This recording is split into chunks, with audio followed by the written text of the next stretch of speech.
Hey guys, I'm JC and today we're back playing Azami, Lady of Scrolls. This is a wizard tribal deck looking to control the board and weaponize playing wizards as well as drawing cards. If you want to build this deck yourself, then make sure to stop by the channel where we have a deck tech discussing all of the included cards as well as the overall strategy. Let's see if our wizards have what it takes to get the job done.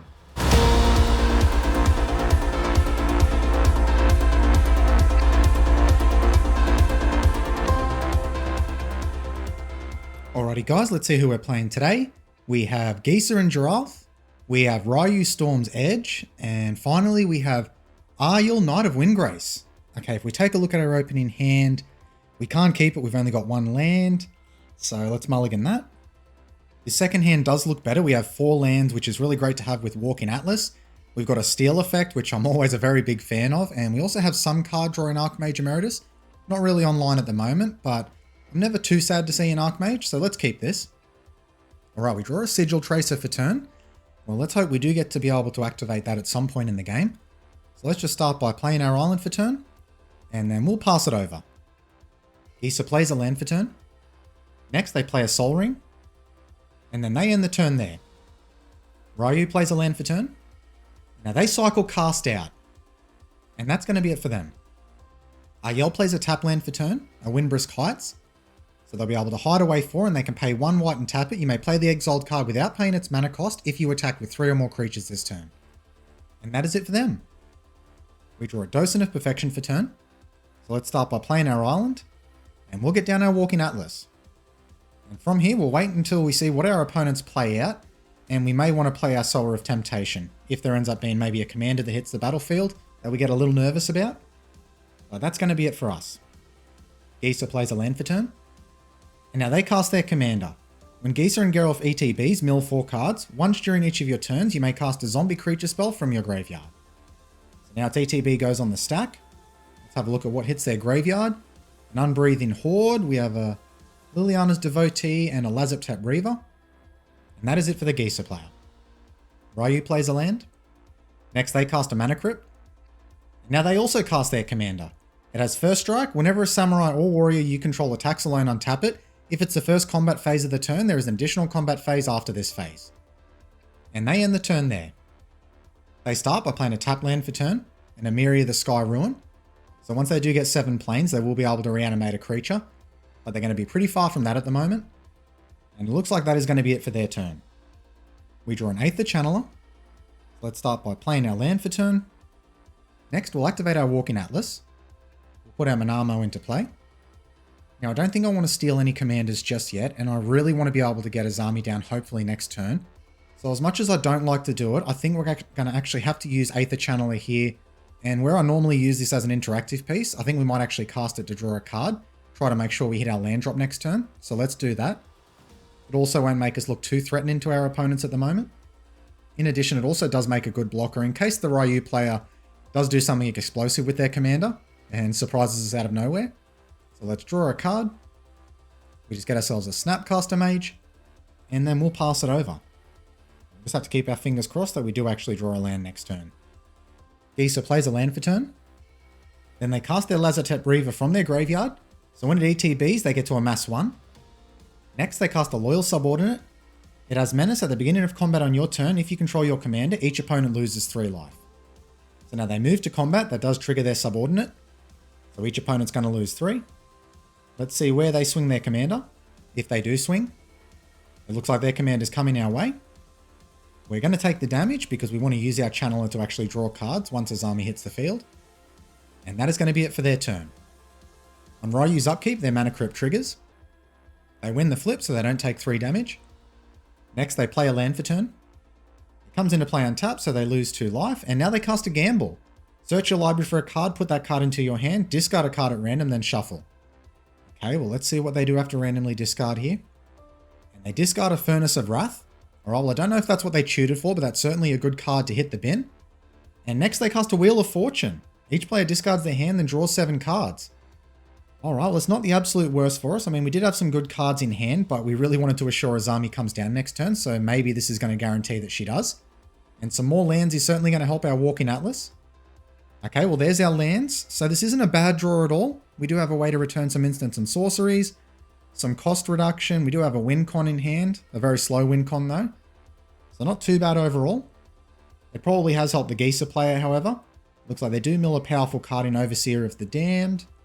Vengeful Dead also hits the yard as well, so something we do have to keep our eye on. Now they move to combat. That triggers their Raiyuu. So because it's attacking alone, they will untap it.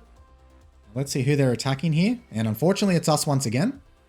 So a few of these players might have their eyes on us being the mono blue deck. It can sometimes happen. They're fearful that we might be running a lot of counter spells and just interaction in general. Which they're not wrong, but our interaction doesn't tend to be as much on the stack as it is to do with our wizards. We'll just take the damage once again. They move to their second combat. Let's see if we get targeted. And we do.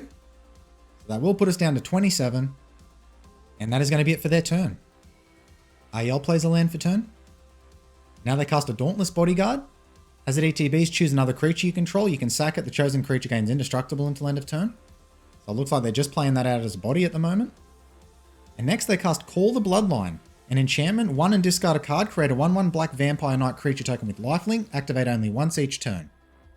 So it looks like they're just trying to set up their commander and get a good amount of knights down so they can activate its ability as soon as possible.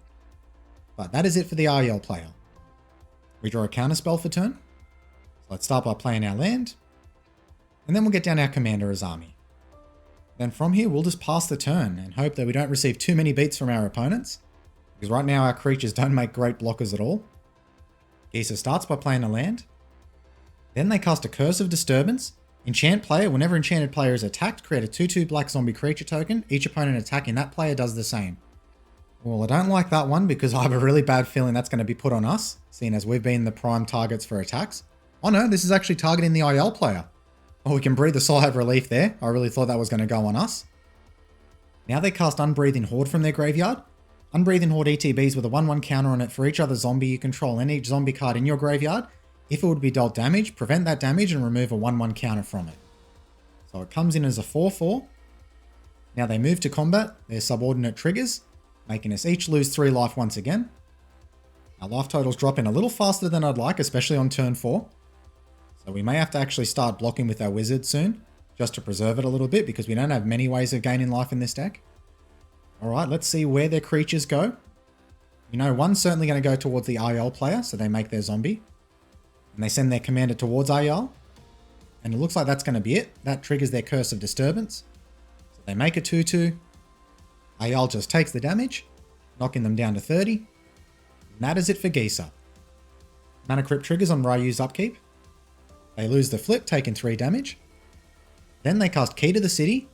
Tap, discard a card. Up to 1 target creature can't be blocked this turn, and when it becomes untapped, you may pay 2 if you do draw a card. That's a little worrying, especially if they do come in at us. That means now we can't actually block with our wizards. So we're going to have to try to find an answer to that pretty soon. Either the key or their commander. Now they do activate the key straight away, targeting their commander. And this is probably coming our way. They move to combat. And Raiyuu is coming our way. So they definitely got their eyes on us as their first target to take out. So we're going to have to take all the damage here. That knocks us down to 18 with 12 commander damage. They do play a land for turn, an Ancient Tomb. And now they cast Court of Ire. When it ETBs, they become the Monarch. At the beginning of their upkeep, it deals 2 damage to any target. If they're the Monarch, it deals 7 damage instead. Now they move to their end step, and they draw a card thanks to being the Monarch. And that is it for their turn. Aryel plays a land. Then they cast a Hedron Archive. So just ramping themselves a little bit more, and that does leave them mana to activate their Call the Bloodline if they'd like. They will only be able to do it once, however.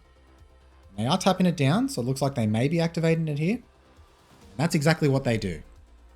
Now they move to their end step. We're going to start by activating Walking Atlas. We'll put our island into play. And then we're going to draw with both our wizards. Our first draw is Sudden Substitution. Very fun spell. And our second draw is a land. With that, let's go to our turn. We draw a Lighthouse Chronologist for turn. So we will start by playing our island for turn. Now our life total is getting pretty low here, and we really do need to find an answer to the Raiyuu player. The zombies don't seem to be focusing on us at the moment, which is good. That could change at any moment, but we can only take care of one opponent at a time. So I think we really have to filter our draws here. So we may actually have to cast Thassa's Oracle just to hopefully draw into some better cards. So let's do that. Let's see what's on the top of our library. Okay, so it looks like we do have some ramp. Cryptic Command's really good, so is Turnabout. So I think we're actually going to take the Cryptic Command here. That's going to be the most useful for us. And from here, we're just going to pass it over. Gisa starts by playing a land for turn. Then they cast Vengeful Dead. Whenever Vengeful Dead or another zombie dies, each opponent loses 1 life. Now they move straight to combat. Their subordinate triggers. We're going to lose 3 life again. So I think this aggressive life loss might be our undoing. Between Raiyuu attacking us and just the aristocrat effects from the zombie player, it's definitely starting to hurt us and put a clock on us for sure. Let's see who they attack this time. It looks like Gisa goes towards the Raiyuu player. And we also have the Unbreathing Horde going towards Aryel. Are they going to spare us here of any attackers? It looks like they are. So the Gisa player might be feeling a little sorry for us with how aggressive our life total is dropping. That or they're just not really worried about us. The Curse of Disturbance does trigger. They make another zombie. One thing they do have in their favor is that aristocrat effect can pretty much guarantee that if the board does get wiped, we're going to be hurt pretty badly here. And it looks like the Raiyuu player is actually blocking with their commander. The vampire token is also blocking from the Aryel player as well. Now we do have a decision to make here. Because Raiyuu is back in the command zone, we do have the ability to bounce the court, but hopefully now that Raiyuu's actually had to die there, they may actually send that 7 damage towards the Gisa player. So it's going to be a little bit of a gamble here, and it might be game changing for us, whether we do actually use that spell now or we save it for later. I am going to risk it here. I'm going to hopefully rely on Raiyuu thinking that the zombie player is starting to get out of hand. So we're going to let them go to their turn and just hope for the best. Now, Key to the City, Mana Crypt, and Court of Ire all go on the stack for the Raiyuu player. And unfortunately, we're getting punished here. They do target us with that damage. So lesson learnt. They've definitely got their eyes on us regardless of what's happening on the board at the moment. So if we do get a chance, we're going to have to try to hit them pretty hard here. They do pay the mana for the Key to the City, drawing a card. We're going to take 7 damage. Next, they cast a Soul Ring. Now they try to recast their commander. We're actually going to go counter it here, because we have enough problems on the board already and we may not draw into one later. Now they move to their end step. They will draw a card because they're still the Monarch. And that is it for their turn. Aryel starts their turn by casting their commander, Vigilance, and pay 3 tap, create a 2/2 White Knight creature token with Vigilance. You can also pay a black tap and then tap X untap knights you control. Destroy target creature with power X or less. Pretty dangerous against our creatures, seeing as they're so low on power and toughness. And now they also cast Knight of Malice. First strike, it has hexproof from white, and it gets +1/+0 as long as any players control a white permanent. Now they move to their end step. We're going to start activating our wizards to draw. So our first draw will be the Cryptic Command we knew was on top of the library. Our second draw is a land. And our third draw is a Spectral Deluge. That's actually a really good draw there for us. Now we will actually activate Walking Atlas here, even though we don't get the benefit from Mystic Sanctuary. I want to try to ramp as much as possible, especially with Soul Rings and Mana Crypts floating around. That puts Counterspell back on top of our deck. And we will do that ability. And now we'll move to our turn. So let's start by tapping down Thassa's Oracle. We'll try to see if we can draw into one of our lands for turn. So don't like missing land drops if we can avoid it. We get a Cold Steel Heart. Next we'll tap Azami. That gets us a Riptide Laboratory, so we'll play that for turn. Then we'll foretell Spectral Deluge. We won't cast it just yet. I know that's very risky being on 8 life, but we may get lucky and have enough time here. And we'll also cast our Stony Brook Banneret. And finally we'll cast our Lighthouse Chronologist. If we're still alive by our next turn, we should be able to level that up, and if we can bounce all our opponent's creatures, we'll be able to get an extra turn after the zombie player. I'm not extremely confident in that ability, but we're going to try it anyway. And from here, we'll have enough mana to hold up our Cryptic Command, our Sudden Substitute, and our Counterspell, depending on what we need, but it's very likely going to be Cryptic, bouncing down the Court of Ire, and possibly something of the zombie players. So let's pass it from there. Gisa starts by playing a land for turn. We're not going to bounce the Lieutenant before combat, because that may attract the Gisa player by attacking us with a lot more things. I'm happy to take the 3 damage if that's all we're going to have come at us. Next, they cast Crippling Fear. Choose a creature type. Creatures that aren't of the chosen type get -3/-3 until end of turn. Well, that is not good news at all. I think we're going to have to unfortunately counter this here, because we may just be dead on board. So we'll counter the target spell, and we'll return a permanent to its owner's hand. We're going to bounce the court. Let's hope we can survive this combat. So if they do hit us with everything, we're probably going to be dead here. They do also have blue mana up, so they certainly could counter it back themselves. So what we've seen hit their graveyard so far indicates they probably don't run a lot of interaction. It looks like they are responding here. And they do have the counterspell, unfortunately. They do have the negate. Alright, well, we will respond here. We'll try to draw some cards anyway. We may get into one of our free counterspells. This is probably going to kill us. We draw a Cavern of Souls. We'll draw again. We get another land. We'll draw one more time. And it's just a Teferi. So we'll finish up by putting a land into play. And it'll just be our island. And then that will resolve. So they choose zombies, keeping all their creatures. We'll return Azami to the command zone. And let's see if they decide to take us out here. They have been merciful to us before, but I have a feeling that our luck has run out, especially because we are going to lose 3 life to the subordinate. So it'll really only take 2 creatures here to get the job done. They move to combat. Looks like we're getting the Vengeful Dead, as well as 1 zombie, so that'll be us done. The next zombie goes towards Raiyuu. So does the Loyal Subordinate. Looks like the Unbreathing Horde's going towards Aryel.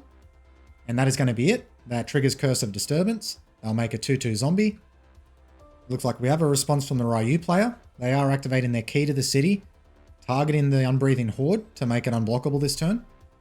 And it looks like they discard True Conviction. So that is us out of the game. That will trigger the Monarch, so they will be able to get the Monarch here. Now they move to their end step. Monarch does trigger, so they'll be able to draw a card. Key to the City, Mana Crypt, and Court of Ire all trigger on Raiyuu's upkeep. They lose the flip to Mana Crypt, taking 3 damage. They pay 2 to draw a card with Key to the City. Now the Court of Ire trigger does target the Vengeful Dead. That will trigger the Vengeful Dead, so each opponent will lose 1 life. Now Raiyuu casts Thrilling Discovery, you gain 2 life, then you may discard 2 cards if you do draw 3. Looks like they discard a Mountain and Wheel of Fate. Next they cast Into the Night, it becomes night, discard any number of cards, and then draw that many cards +1. Looks like the Raiyuu player is really trying to dig for an answer here. So at this point with the mana left over, I'm not really too sure what they could actually find here. It's actually going to help them beyond maybe like a Blasphemous Act. So they discard a large number of cards here. And with that, the Raiyuu player concedes. So it looks like they didn't find what they were looking for. Probably was the Blasphemous Act that they were really hunting for there. So now we move straight to the Aryel player's turn. Let's see if they have an answer to all of this, which they very well could in Orzhov colors. They start by casting a Knight of the White Orchid. When it ETBs, if an opponent controls more lands than you, you may search your library for a Plains card, put it on the battlefield, and shuffle. And their opponent definitely does, so they will be able to search here. They put a land into play. Now they cast Yawgmoth's Vile Offering. Put up to 1 target creature or Planeswalker card from a graveyard onto the battlefield under your control. Destroy up to 1 target creature or Planeswalker and then exile it. And they are targeting the Overseer of the Damned. Good reanimation target. When it ETBs, let's see what creature they destroy. And they go for the commander. Now when their commander dies, that does trigger Overseer, making a tap 2/2 zombie. Next, they play a land for turn, a Bajuka Bog, so they will be able to exile the Gisa player's graveyard, and that's actually a really good play there. We might actually have the Orzhov player coming back here. Taking care of the graveyard really removes the usefulness of Gisa and Geralf. So the graveyard gets exiled. By using their commander here and destroying creatures, they can actually make a zombie horde of their own. So they may actually be able to turn it around here. We'll have to wait and see. The only problem here is only having 1 card in hand versus 5 means that Gisa definitely has a big advantage, especially because their mana levels are relatively similar, and they still have more creatures on board. They start by recasting their commander. When it ETBs, they mill 4 cards. Enter the God Eternals, a land, Victimize. They do hit 1 zombie, a Spark Reaper. They will actually be quite useful in keeping their hand full, being able to sacrifice all these zombie tokens. Now they cast Heraldic Banner. You can choose a color when it ETBs. Creatures you control of the chosen color get +1/+0 and it taps for 1 mana of any color. So all of their creatures do get a buff now. They move to combat, the subordinate triggers. So Aryel will lose 3 life. Now let's see if they attack. Looks like they do. We're seeing 2 zombies moving in at the moment. Do they send any more? No, it looks like they're pulling them back. Probably don't want them to die to 2 creatures because currently the Overseer and Aryel can definitely block profitably, at least against the zombie tokens. So they do move through combat, and that is going to be it for their turn. On the end step, Monarch does trigger, so they draw a card. Aryel starts by casting Gideon, ally of Zendikar. +1 until end of turn, he becomes a 5/5 human soldier ally creature with indestructible that's still a planeswalker. Prevent all damage that will be dealt to him this turn. 0 is create a 2/2 white knight ally creature token, and -4, you get an emblem with creatures you control get +1/+1. It looks like they're upticking Gideon here, making him a 5/5 human. So it looks like they do want the emblem, but they don't want Gideon dying here. Now they move to combat, but they decide just to pass straight through combat. And that is going to be it for their turn. Gisa plays a land for turn. Then they cast Lord of the Accursed. Other zombies you control get +1/+1, and for 1 and a black tap, all zombies gain menace until end of turn. That could actually be the finisher that they want, once they do actually reach their next turn. Now they also cast a Grey Merchant of Asphodel. When it ETBs, each opponent loses X life, where X is your devotion to black. You gain life equal to the life lost this way. So that does send the Aryel player down to 9 life. Now Gisa moves to combat, that triggers Subordinate, taking 3 life from Aryel. So now they're down to 6. All they really need to do here is swing out with everything, and they've got the game. Well, we do have a response here. Looks like Aryel is just sacking their Hedron Archive to draw 2 cards. Might be trying to look for a 1-mana removal spell, something like a Swords to Plowshares or a Path to Exile. But it's probably not going to be enough anyway. But it looks like they decide to keep their creatures back, playing it safe. Now they move to their end step. Monarch does trigger, they draw a card. And now we move to the Aryel player's turn. They play a land for turn. Well, this is going to be it for them. This is the make or break turn. They start by down-ticking Gideon, giving an emblem to all their creatures. Now they all get +1/+1. Now they move to combat. It looks like they're swinging in with everything, so they might be going on one last hurrah, knowing that the writing's on the wall. Oh no, in response it looks like they're activating their Windgrace Kites. I did forget about that, so let's see what they actually hit under that card. They cast themselves a Radiant Destiny. It has Ascend. As it ETBs, choose a creature type. Creatures you control of the chosen type get +1/+1. As long as you have the City's Blessing, they also have Vigilance. Well, unfortunately, that is not going to get the job done for them. Looks like Gisa is blocking a zombie token on the Knight. The Merchant on the zombie token. In fact, 2 zombies on the Knight of the White Orchid. And it looks like that's it. One of the zombies dies. And so does the Knight. Now they will get the Monarch here because combat damage did go through. And now they cast a Merciless Eviction. Exile all creatures. Okay, so they did have the answer in their hand all the time. I got to admit, I was not expecting that at all. I mean, I still feel Gisa is in a stronger position, but they're certainly not going to be winning the game now. And a lot is really going to depend on what they have in their hand. So just another great example of why you really fight it out until the very end. They move to their end step. Monarch does trigger, so they get to draw a card. And now we go to the Gisa player's turn. Gisa starts by recasting their commander. When it ETBs, they mill 4 cards. Looks like they get a land, Cruel Revival, Necrotic Hex, and Necromantic Selection. So no zombies there, unfortunately. Really, all they have available at the moment is still that Spark Reaper. But then they do decide to cast the Reaper. So you can pay 3, sack a creature or planeswalker, you gain 1 life and draw a card. And that is it for their turn. Aryel plays a land for turn. Next, they cast a Soul Ring. Then they activate Gideon, making a 2/2 White Knight, which will be a 4/4 thanks to their emblems and Radiant Destiny. After that, they recast their commander. Now they move to their end step. They're going to draw a card thanks to being the Monarch. And it's likely that they're actually going to hold on to that here, which is going to be really important for them seeing as they have so few cards in hand. Gisa starts by casting Havengul Lich. For 1 mana, you may cast target creature card in a graveyard this turn. When you cast it this turn, it gains all activated abilities of that card until end of turn. Well, the Aryel player certainly has a stacked graveyard at the moment. They can hit a Midnight Reaper, it looks like. They can hit a Hakon, a Knight of Malice, Dauntless Bodyguard, also Knight of the White Orchid, so quite a few there. But it looks like we have a response, and they cast Utter End, targeting Gisa. That goes straight through. Now the Lich does resolve. After that, they cast a Cemetery Reaper. Other zombies you control get +1/+1, and for 3 and tap, exile target creature card from a graveyard, create a 2/2 black zombie creature token. Well, I'll tell you what, this has certainly been a nice back and forth game between these two players. Just when you think one player is starting to get out of it, the other one comes straight back in. Now they activate their Havengul Lich. Unfortunately, it happened so fast I don't actually see what they targeted there. And that is it for their turn. Now we move to the Aryel player's turn. They start by activating their Call the Bloodline, making themselves a 1/1 Vampire Knight, with lifelink notably, which is so important for them right now. Now they activate Gideon, making another Knight. Their commander is going to be able to snapshot some of these creatures soon. The only one that's out of range is the Havengul Lich at the moment. Next, they cast a Knight of Grace.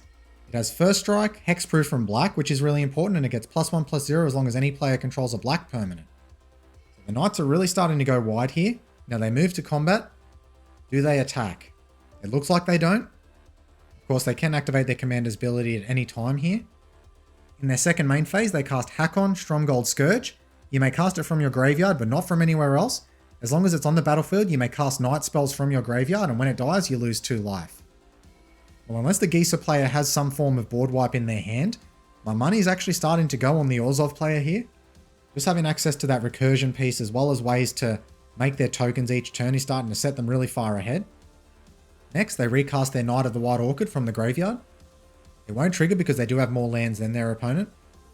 Now they move to their end step. Monarchy triggers, so they will draw a card. And that is going to be it for the Aryel player. Let's see if the Gisa player can respond to what's going on the other side. They start by playing a land for turn. Next, they cast an Undead Augur. When it or another zombie you control dies, you draw a card and you lose 1 life. Next, they activate their Cemetery Reaper. And it looks like they're exiling the Midnight Reaper from the Aryel player's graveyard. So they're going to make a 2/2 zombie, which will currently be a 4/3. Then they activate their Spark Reaper, sacrificing the zombie. That will trigger Undead Augur and the Spark Reaper. So they'll draw a card and lose a life. Then they'll gain that life back and also draw a card. So Gisa player hunting for answers. Then Gisa also casts Maya Triton. As Death Touch, when it ETBs, mill 2 cards and you gain 2 life. Looks like they mill a land as well as a Gleaming Overseer. So they might want to get that back on the battlefield. And they move to combat, but it's very likely they just pass straight through combat, which they do. And they move to their end step. And as we expected, Aryel does activate their commander. Let's see what they take out here. And they target the Havengul Lish.